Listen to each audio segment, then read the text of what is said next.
าน้องคำแสนเนาะ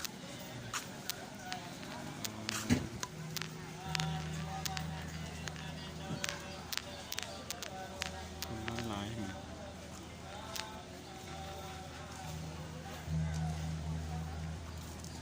รถตู้สิบมีวันจอดเลย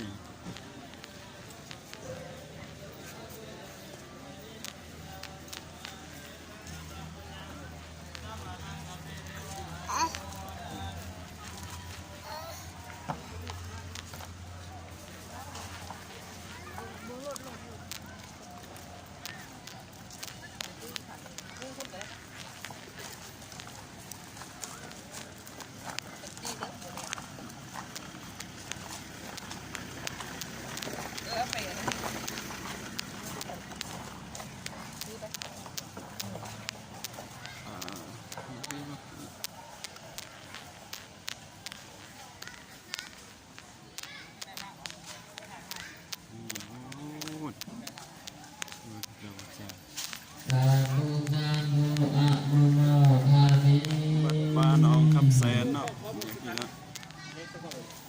อามิวาทนาเสริสันนิจังมุนาปัจจายโนจัตตารุธรรมาวรันติอายุวันตุสุขังภรังยันนำหนึ่งทุกขปันตาจันติทุกขวายังปันตาจันติพยาทุกขปันตาจันติสุขังโนสัมเบปิปานิโนเอนตวันตัจจามิสัมปะตังพุญญังสัมปะทังสัมภิเทวานุโมทันตุสาธุ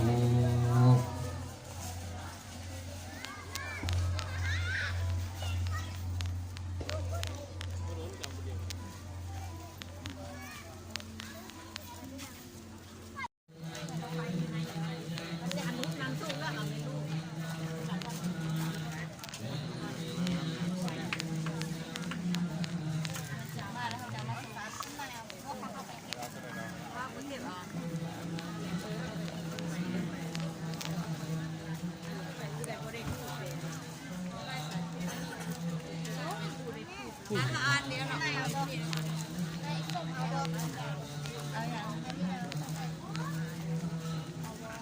เอาก็ได้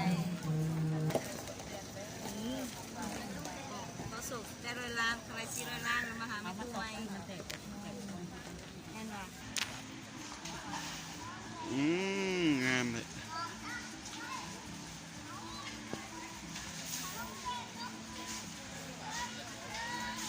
ลูกสาวก็เป็นสาวแล้วนี่มาขอพร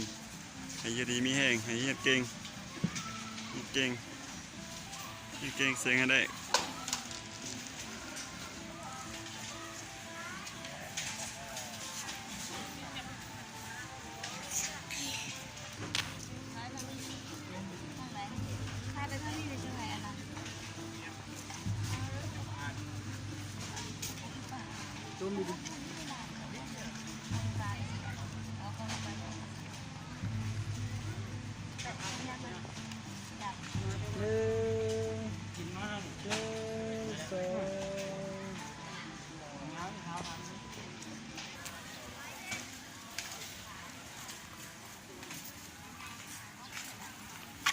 แล้วอากาศมันร้อนอากาศร้อน